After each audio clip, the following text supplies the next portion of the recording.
एक परमेश्वर के दास एक मीटिंग में गए और वहां पे जो कलीसिया के पास्टर थे उन्होंने कहा कि हमारे कलीसिया का एक यंग लड़का है जो आईसीयू में एडमिट है और डॉक्टर वेंटिलेटर में, और डॉक्टर कह रहे हैं हमें मशीन बंद करनी पड़ेगी क्योंकि हमारे हिसाब से वो मर चुका है। और वो हॉस्पिटल गए फिर उस कलीसिया के पास्टर के साथ। डॉक्टर ने कहा आपके पास 2 मिनट है आईसीयू में, 2 मिनट। सो जैसे ही वो आईसीयू के कमरे के अंदर गए उन्होंने देखा उस लड़के को और वो सांस ऐसे लेता रहा और उसके बाद कुछ सेकंड तक नहीं ले पाता रहा और फिर हल्के से सांस छोड़ता था। मतलब एक सांस भी लेने के लिए उसको इतना स्ट्रगल हो रहा। और डॉक्टर ने कहा परिवार को आप तैयार हो जाओ, ये लड़का नहीं बच सकता। तो जैसे ही वो उसके लिए प्रार्थना करने जा रहे थे उन्होंने देखा कि उसकी वाइफ जिसकी अभी अभी शादी हुई थी, वो शायद 20-21 ऐसी बहुत जवान थी लड़की, उन्होंने उसको देखा और वो उनका दिल तरस से भर गया। सो वो उस लड़की के लिए प्रार्थना करने नहीं गए। उन्होंने चेयर उस लड़की के सामने लगाई और बोला बेटा मेरी बात ध्यान से सुन। उन्होंने कहा क्या तू चाहती है कि तेरा पति जिंदा रहे? हाँ। लगाओ भजन संहिता 118 उसकी 17वीं आयत, साम 118 वर्स। उन्होंने कहा मेरे पीछे बोल, मेरा पति मरेगा नहीं मगर जिएगा और परमेश्वर के कामों की घोषणा करेगा। क्या लिखा है वचन में?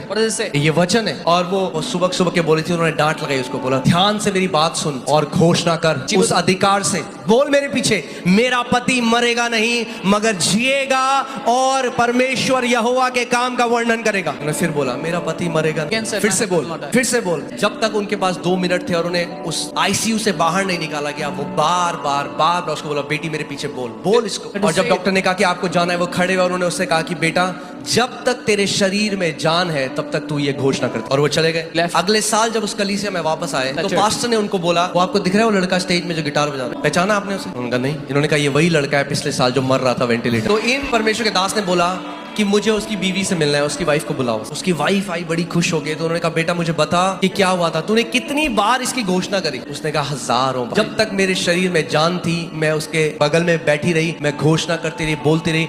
जब मैं थक जाती तो मैं थोड़ा सा सोती, फिर उठती, फिर घोषणा करती, फिर घोषणा करती। उन्होंने कहा क्या पहले दिन कोई बदलाव हुआ? उसने कहा नहीं, वो वैसी था, वैसी सांस। दूसरे दिन? बोला नहीं। बोला तीसरे दिन? बोला तीसरे दिन उसकी जो ब्रीदिंग थी, जैसे वो सांस लेता था वो स्टेबलाइज हो गई, नॉर्मल हो गई और वो करती रही घोषणा। और 7वें दिन वो डिस्चार्ज हो गया पूरी रीति से चंगा होकर।